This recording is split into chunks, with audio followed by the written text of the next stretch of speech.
Hello friends and my dear student, इस video में हम लोग फार्मास्यूटिकल इंजीनियरिंग के एक और यूनिट ऑपरेशन इवोपरेशन के बारे में बात करेंगे। इसमें हम लोग इसके इंट्रोडक्शन के बारे में बात करेंगे, एप्लीकेशन के बारे में बात करेंगे, कौन कौन से फैक्टर्स हैं जो इन्फ्लुएंस करते हैं इवोपरेशन की प्रोसेस को, और बात करेंगे कि जो हमारी इवोपरेशन की प्रोसेस है वो अदर हीट प्रोसेस से किस तरह से डिफरेंट है। मेरा नाम है डॉक्टर महेंद्र सिंह। तो चलिए शुरू करते हैं। तो सबसे पहले हम लोग इसके इंट्रोडक्शन के बारे में बात कर लेते हैं। तो जो हमारी इवोपरेशन की प्रोसेस है, evaporation is a process of vaporising large quantity of volatile liquid to get a concentrated product. Means इसमें हम अगर हमारे सब्सटेंस के अंदर काफ़ी सारा वोलेटाइल सब्सटेंस है तो उसको हम वेपोराइज करके एक कंसंट्रेटेड प्रोडक्ट को फॉर्म करते हैं। अगर हम बात करें जो इवोपरेशन की प्रोसेस की, तो ये एक सरफेस फिनोमिना है। मीन्स जो भी मास ट्रांसफर होता है वो हमारे सब्सटेंस की सरफेस के ऊपर से होता है। इसमें हमें बॉयलिंग की आवश्यकता नहीं होती। बट अगर हमारे सब्सटेंस के अंदर लिक्विड की क्वांटिटी ज़्यादा है तो उस कंडीशन में हमें इसको बॉयल भी करना पड़ता है। इक्विपमेंट इसमें जो यूज होता है उसको हम बोलते हैं इवापोरेटर, उसको हम बोलते हैं इवापोरेटर। हीट जो हम सप्लाई करते हैं अपने इवापोरेटर को, वो ट्रांसमिट होती है जो भी हमारा लिक्विड है जिसको इवापोरेट होना है, और जब ये इसके लेटेंट हीट के इक्वल हो जाती है तो हमारी वेपोराइजेशन की प्रोसेस फैसिलिटेट हो जाती है, तेज हो जाती है। अब हम लोग बात कर लेते हैं कि कौन कौन सी कंडीशंस हैं जो कि हमारी इवापोरेशन की प्रोसेस में हम ध्यान में रखते हैं। जो हमारा लिक्विड है वो वोलेटाइल होना चाहिए, और जो हमारे सब्सटेंस के अंदर सॉल्यूट है वो नॉन वोलेटाइल होना चाहिए। तो इसमें हम अगर हमारे पास कोई सोल्यूशन है या सस्पेंशन है तो उसका इवापोरेशन कर सकते हैं। अब हम लोग इसमें एप्लीकेशन के बारे में बात कर लेते हैं कि जो हमारी इवापोरेशन की प्रोसेस है उसके एप्लीकेशन क्या है। तो इसका जो पहला एप्लीकेशन है, मैन्युफैक्चरिंग ऑफ बल्क ड्रग। अगर हमें बल्क ड्रग प्रिपेयर करना है किसी केमिकल इंडस्ट्री में या फार्मास्यूटिकल इंडस्ट्री में तो हम इवापोरेशन की प्रोसेस को यूज करते हैं। इसका जो अगला एप्लीकेशन है वो है मैन्युफैक्चरिंग ऑफ बायोलॉजिकल प्रोडक्ट। इसमें क्या होता है कि अगर हमें अपने सब्सटेंस अगर हमें बायोलॉजिकल प्रोडक्ट प्रिपेयर करना है लाइक इंसुलिन या जो है हमारा पेंसिलिन, तो उस कंडीशन में हम इवापोरेशन की प्रोसेस को यूज करते हैं। या अगर हमें प्लांट प्रोडक्ट प्रिपेयर करना है तो उस कंडीशन में भी हम इवापोरेशन की प्रोसेस को यूज करते हैं। It is also use for preparation of blood product like blood plasma और सीरम। अगर हमें जो है ब्लड प्लाज्मा को कंसंट्रेट करना है या जो है हमारे सीरम को कंसंट्रेट करना है तो हम इवापोरेशन की प्रोसेस को यूज करते हैं। अगला है मिसलिनियस। इसमें क्या है कि अगर हमारे पास जो वाटर है उसके अंदर मिनरल्स हैं तो उस कंडीशन में हम इस प्रोसेस को यूज करके जो वाटर है उसको अलग प्लेस पे कंडेंस कर लेते हैं और उस वाटर को हम ह्यूमन कंजप्शन के लिए यूज करते हैं। अब हम लोग बात कर लेते हैं कौन कौन से फैक्टर्स हैं जो अफेक्ट करते हैं हमारे इवापोरेशन की प्रोसेस को। तो इसमें वो काफ़ी सारे फैक्टर्स हैं, हम लोग इसके बारे में डिटेल में स्टडी करेंगे। ये जो इक्वेशन है इसकी ये है m = KS upon P B minus B dash. तो इस कंडीशन में जो हमारी m है वो क्या है, mass of vapour form per unit time.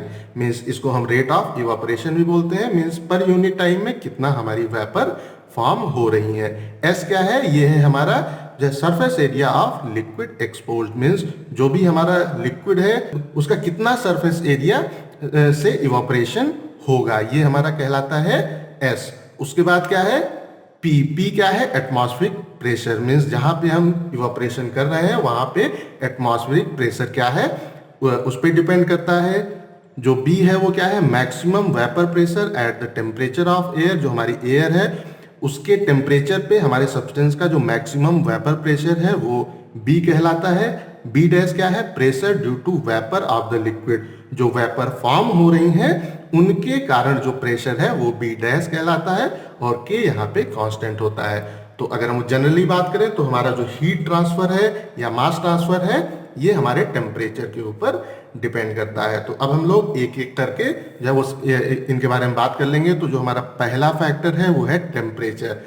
Higher the temperature greater the value of B। जितना ज़्यादा टेम्परेचर होगा उतना ही ज़्यादा B की वैल्यू होगी, और जितनी ज़्यादा B की वैल्यू होगी उतना ही तेजी से इवापोरेशन की प्रोसेस हमारी होगी। तो अगर हम अपने सब्सटेंस को बॉइलिंग पॉइंट के बिलो हीट करते हैं तो जो हमारा वेपोराइजेशन है या इवापोरेशन है वो सरफेस से होता है, बट अगर हम अपने सब्सटेंस को बॉयल करते हैं तो उस समय जो वेपर फॉर्म होती हैं वो थ्रू आउट द कंटेनर या through out the body form होती हैं। अब हम लोग देख लेते हैं वेपर प्रेशर के बारे में। तो rate of evaporation is directly proportional to vapour pressure of the liquid. तो जो हमने इक्वेशन में देखा था उसमें जो हमारी हालांकि P की वैल्यू है वो जितना कम रहेगी उतना ही ज़्यादा इवापोरेशन होगा। मतलब P क्या था, एटमॉस्फेरिक प्रेशर। तो एटमॉस्फेरिक प्रेशर हम जैसे जैसे कम करते हैं या हम वैक्यूम जैसे जैसे क्रिएट करते हैं, बॉइलिंग पॉइंट हमारे सब्सटेंस का कम होता जाता है, और जितना कम बॉइलिंग पॉइंट होगा उतना ही जल्दी हमारा सब्सटेंस इवापोरेट होगा। As soon as a vapour is remove, air not become जो है saturated and evaporation occur fast. जैसे जैसे हम जो हमारी वेपर बन रही हैं उसको साथ में ही रिमूव करते जाते हैं तो क्या होता है कि जो हमारी एयर है उस प्लेस पे वो हमारी वेपर से सेचुरेटेड नहीं होती है और इवोपरेशन हमारा फास्ट होता है। उसके बाद जो हमारा अगला फैक्टर है वो है surface area. Greater the surface area of liquid greater will be the evaporation. Means जितना ज़्यादा हम अपने सब्सटेंस के सरफेस एरिया को इवापोरेशन के लिए एक्सपोज करते हैं उतना ही ज़्यादा इवापोरेशन होता है। मगर मीन्स अगर हम छोटा कंटेनर वो लेंगे, ऊपर का एरिया जो ऊपर का एरिया है वो जितना कम होगा उतना ही इवापोरेशन कम होगा, और जितना ही हम कंटेनर बड़ा लेंगे जो ऊपर का सरफेस है वो जितना ज़्यादा होगा उतना ही हमारा इवापोरेशन फास्ट होगा। सो जो है evaporator with large surface area for heating is preferred. तो हम ऐसे इवापोरेटर को प्रेफर करते हैं जिसमें ज़्यादा सरफेस एरिया हीटिंग के लिए होता है। अगला है moisture content of the feed. So some drugs undergo hydrolysis in the presence of moisture. So to prevent decomposition, moisture exposed to low temperature initially, then exposed to high temperature. कुछ substance हमारे ऐसे होते हैं जो कि moisture के कारण उसके अंदर हाइड्रोलिसिस होती है, तो इस चीज़ को प्रिवेंट करने के लिए हम अपने सब्सटेंस को सबसे पहले जो है लो टेम्परेचर पे कुछ देर तक इवापोरेट करते हैं, उसके बाद उसको हाई टेम्परेचर पे लेके जाते हैं। अगर हम इसके एग्जाम्पल की बात करें तो ड्राई एक्सट्रैक्ट ऑफ बेलेडोना इसका एक अच्छा एग्जाम्पल है। अगला फैक्टर जो है वो है टाइप ऑफ प्रोडक्ट रिक्वायर्ड। हमें किस टाइप का प्रोडक्ट रिक्वायर्ड है उसके ऊपर भी ये डिपेंड करता है। हाँ, the apparatus for the evaporator sometimes depend on the types of product required. जो भी हम इवापोरेटर यूज कर रहे हैं उससे हमें किस प्रकार का प्रोडक्ट प्राप्त होगा उस पर भी ये डिपेंड करता है। वो जैसे कि एग्जांपल लें, अगर ओपन जो है पैन है तो उस कंडीशन में ये क्या प्रोड्यूस करता है, ड्राई लिक्विड और ड्राई कंसंट्रेट को प्रोड्यूस करता है। अगर हम यूज करते हैं फिल्म जो इवापोरेटर को तो वो क्या करता है, ये जो है प्रोड्यूस करता है लिक्विड कंसंट्रेट को ही प्रोड्यूस करता है। अगर हम स्प्रे ड्रायर की बात करें तो इसमें हमें ड्राई प्रोडक्ट प्राप्त होता है और उसकी सॉल्युबिलिटी अच्छी होती है। अगर हमें अपने सब्सटेंस की सॉल्युबिलिटी अच्छी चाहिए तो उसके लिए हम स्प्रे ड्रायर को यूज करते हैं। अगर हम वैक्यूम इवापोरेटर की बात करें तो इस कंडीशन में क्या है, हमें एक पोरस प्रोडक्ट प्राप्त होता है। मीन्स इसमें जो है हीट ट्रांसफर काफी अच्छा होता है। हाँ, जो हमारा अगला फैक्टर है वो है टाइम ऑफ इवापोरेशन। मीन्स जो भी हमारा सब्सटेंस है उसको हम कितने टाइम के लिए इवापोरेट कर रहे हैं। तो अगर हम अपने सब्सटेंस को जो है ज़्यादा टाइम तक के लिए इवापोरेट करेंगे, हीट के कांटेक्ट में रखेंगे तो उतना ही ज़्यादा हमें इवापोरेशन प्राप्त होगा। लेकिन इसको हम तभी कर सकते हैं जब हमारा सब्सटेंस थर्मो स्टेबल हो, हीट के कांटेक्ट में आने से खराब न होता हो।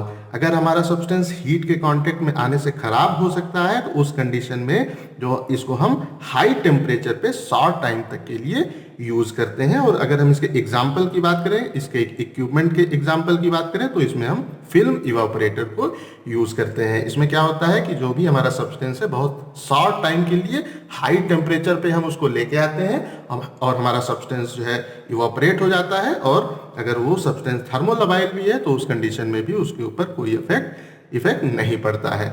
इसके बाद जो हमारा अगला फैक्टर है ये है इकोनॉमिक फैक्टर। तो अगर हमारी जो प्रोसेस है वो हमेशा इकोनॉमिक होनी चाहिए, क्योंकि वो जितना हाई होगी हमारे प्रोडक्ट की कॉस्ट बढ़ती जाएगी।